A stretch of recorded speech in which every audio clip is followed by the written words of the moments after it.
Hello, नमस्कार, आदाब, राम राम, खम्मा गणी। आप सभी का बहुत बहुत स्वागत है मेरे प्लेटफॉर्म पर। आपका स्वागत है मेरे फेसबुक पेज द अमृत जोधपुरी में। आज मेरे साथ जुड़ गए श्रीमान पप्पा राम जी सोलंकी। ग्रामीण पृष्ठभूमि से ये जुड़े हुए हैं, यहाँ से आते हैं, बालेसर के आसपास इनका गांव है। तो इन्होंने हाल ही में नेट का एग्ज़ाम क्वालिफाई किया है। तो मैं इनसे ही जानना चाहता हूँ। सबसे पहले तो आपका बहुत बहुत स्वागत है। Thank you. क्या होता है नेट? बिल्कुल सर, नेट है जो जिसकी फुल फॉर्म होती है नेशनल एलिजिबिलिटी टेस्ट, यानी कि राष्ट्रीय पात्रता परीक्षा। ये जो हमारी यूजीसी है, यूनिवर्सिटी ग्रांट कमीशन, विश्वविद्यालय अनुदान आयोग, जो कि हायर एजुकेशन की सबसे बड़ी अथॉरिटी है, बॉडी है, जो देश में जितनी भी उच्च शिक्षा की जो भी संचालन होता है, चाहे यूनिवर्सिटी हो या जो भी प्रक्रिया होती है, नियम कानून सब उसके चलते हैं। और इसका जो एग्ज़ाम है वो एनटीए करवाता है, नेशनल टेस्टिंग एजेंसी।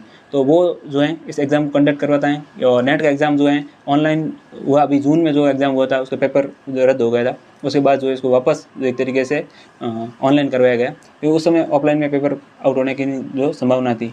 तो ये है। और इसके जो नेट क्वालिफाई करने के बाद है जो आप असिस्टेंट प्रोफेसर के लिए एग्ज़ाम दे सकते हो, और आगे नेट और पीएचडी के लिए भी है जो आप एलिजिबल हो जाते हो। साथ ही अगर जेआरएफ होती हैं तो सरकार आपको पैसे देती है पीएचडी करने के लिए। तो ये जो नेट की एक तरीके से पूरी प्रक्रिया रहती है। अच्छा, उसके बाद में मैं जानना चाहूँगा कि नेट का एग्ज़ाम देने के लिए आपके पास क्या योग्यता होनी चाहिए? क्या आपने पढ़ाई कर रखी हो तभी आप नेट का एग्ज़ाम दे पाते हैं? हाँ सर, नेट के लिए मिनिमम आपका जो एक क्राइटेरिया होता है वो पीजी यानी पोस्ट ग्रेजुएशन में आप जो है आपकी जो मास्टर डिग्री वो हो रखी होनी चाहिए। और इसमें भी हैं जो जनरल कैंडिडेट हैं या ईडब्ल्यूएस कैंडिडेट हैं, उनके लिए 55% का एक क्राइटेरिया रहता है कि आपके मास्टर या पीजी में जो है 55% होने चाहिए। ओबीसी हैं अदर, इनके लिए हैं जो है 50% का रहता है।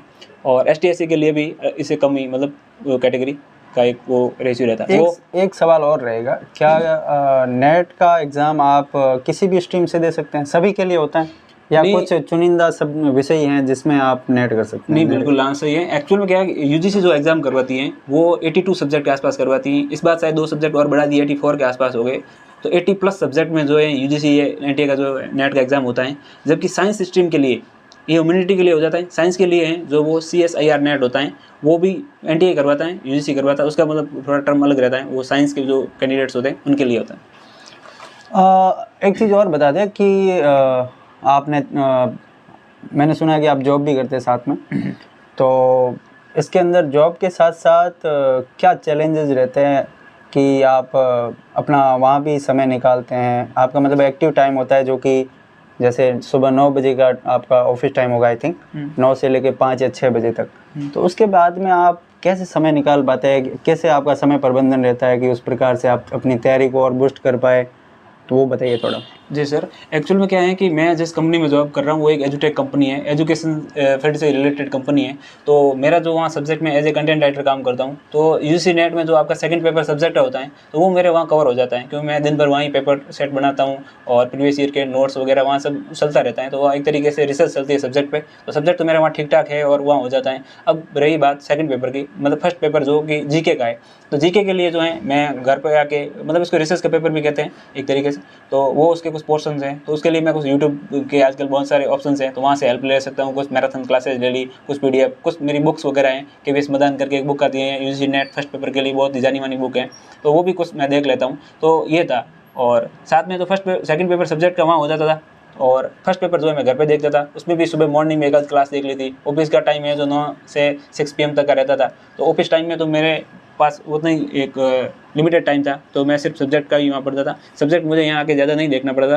फर्स्ट पेपर जो मैं यूट्यूब से है या फिर कुछ मैराथन क्लासेज हैं, कुछ बुक्स हैं, तो मुझे ठीक ठाक लगा, उसमें मैंने जो काम किया। एक खैर, आपने समय प्रबंधन अगर आपका अच्छा हो और अगर आप जॉब भी कर रहे हैं अपना या कोई भी अदर काम कर रहे हैं, उसके साथ साथ अगर आपका समय प्रबंधन अच्छा है, टाइम मैनेजमेंट अच्छा है, तो बेशक आप किसी भी मुकाम को हासिल कर सकते हैं। बिल्कुल ये चीज़ यहाँ से क्लियर हो रही है। बिल्कुल। अब मैं जानना चाहूँगा कि नेट करने के बाद, नेट अगर आपका क्लियर हो गया, तो क्या फ्यूचर में अपॉर्चुनिटीज़ है कि आप भविष्य के अंदर है जो अगर नेट क्लियर हो गया तो आप ये एग्ज़ाम दे पाएंगे, या क्या क्या ऐसे एग्ज़ाम है जो कि आप इसके बाद दे सकते हैं? बिल्कुल सर, एक बार अगर आपका नेट क्वालिफाई हो जाता है, इस बार जो है यूजीसी ने जो नेट के 3 जो रिजल्ट कट ऑफ जारी की गई है। असिस्टेंट प्रोफेसर के लिए फर्स्ट हैं जो JRF के लिए, और लास्ट वाला है जो PhD के लिए। जिस बंदे को PhD करनी है वो PhD में अगर पास हो जाता है तो वो उसको PhD कर सकता है, उसकी वैलिडिटी जो है 1 साल की है। और जिस बंदे ने JRF विद PhD कर रखा है, असिस्टेंट प्रोफेसर विद, क्योंकि JRF करता है तो वो तीनों कैटेगरी पास हो जाता है, ये सबसे हाईएस्ट कैटेगरी रहती है। तो उसमें जो है उसको 3 साल मिलते हैं, 3 साल तक वो अपनी JRF की जो एक तरीके से लैप्स नहीं होती हैं, तब तक वो कहीं ना कहीं यूनिवर्सिटी में, किसी भी यूनिवर्सिटी में PhD में एडमिशन ले सकता है और आगे अपने PhD कंटिन्यू कर सकते हैं, जिसमें सरकार ग्रांट भी देती है JRF के थ्रू।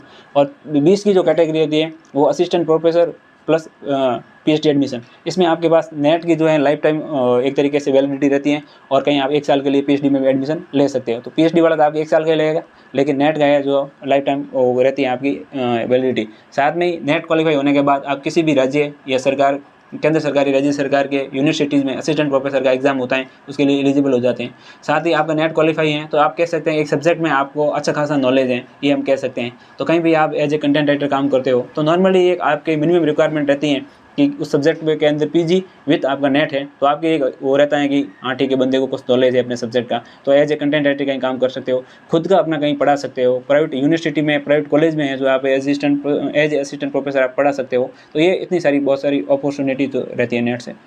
ठीक है, ये सारी जानकारी होगी। उसके बाद में क्या ये आपका फर्स्ट अटेम्प्ट था? जी नहीं, मेरा ये 3rd अटेम्प्ट था, और मैंने जो 2 अटेम्प्ट में मुझे जो मिस्टेक्स लगी वो मेरी ये मिस्टेक थी कि मैं फर्स्ट पेपर को इग्नोर कर रहा था। मुझे ऐसा लग रहा था कि मैं तो अपने सब्जेक्ट के बल पे जो नेट क्वालिफाई कर लूँगा, लेकिन फर्स्ट पेपर को इग्नोर जो किया मैंने, उसका मुझे नुकसान हुआ, और उस वजह से मेरा 2 टाइम में नेट नहीं हुआ। लेकिन इस बार मैंने फर्स्ट पेपर पर अच्छे से वर्क किया, और जो कैंसिल हुआ था पेपर 18 जून को, उसमें भी मेरा फर्स्ट पेपर में 30+ स्कोर था, 30+ मेरे क्वेश्चन राइट थे, और इसमें भी है जो 31+ क्वेश्चन जो है मेरे इस बार राइट है, इस वजह से जो नेट क्वालिफाई हुआ है। तो अगर आपने जो गलतियाँ करी, यानी फर्स्ट और सेकंड अटेम्प्ट आपका नहीं हो पाया और आपने 3rd अटेम्प्ट में जाके नेट प्लस PhD आपका क्वालिफाई हुआ जी, तो अगर कोई कैंडिडेट जो कि इसकी तैयारी कर रहा है, तो क्या वो रणनीति होगी जो आप उन्हें बताना चाहेंगे ताकि वो फर्स्ट अटेम्प्ट में इसको क्लियर कर लें? जी बिल्कुल। अगर कोई UGC नेट एस्पिरेंट है और नेट की तैयारी कर रहा है और वो सोचता है कि मेरा फर्स्ट अटेम्प्ट में भी हो जाए, तो हो सकता है। बहुत से लोग सोचते हैं हाउ इट इज़ पॉसिबल, तो ये पॉसिबल है कि आप फर्स्ट अटेम्प्ट में जो है नेट क्वालिफाई कर सकते हो। उसके लिए आपको पेपर फर्स्ट को थोड़ा अच्छा टाइम देना पड़ेगा।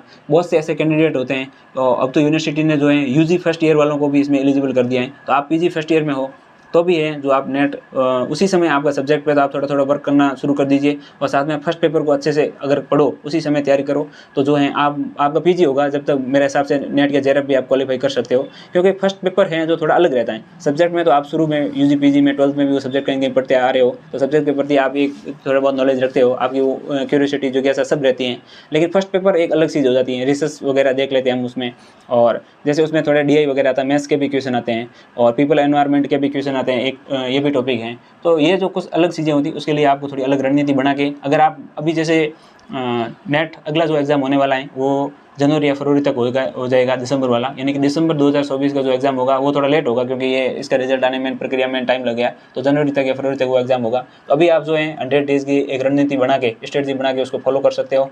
फर्स्ट पेपर को थोड़ा ज़्यादा वेटेज देते हुए अगर आप तैयारी करो तो आप आराम से जो है फर्स्ट अटैम्प्ट में जो नेट क्वालिफाई कर सकते हो। पुनः आपको बहुत बहुत बधाई। जी सर, आपने ये नेट प्लस PhD क्वालिफाई किया, इसके लिए आपको ढेर सारी बधाई, और हमसे जुड़ने के लिए बहुत बहुत धन्यवाद। बहुत बहुत धन्यवाद सर कि आपके प्लेटफॉर्म पे मुझे जो है बोलने को मौका दिया है और ये अपॉर्चुनिटी दी। हो सकता है मेरी किसी 1-2 बात किसी कैंडिडेट के लिए अगर सही लगे और वो उस हिसाब से वर्क करे और उनका नेट क्वालिफाई हो, तो सर ये मेरे लिए बहुत बड़ी सौभाग्य की बात होगी। तो पुनः एक बार आपको भी बहुत बहुत धन्यवाद।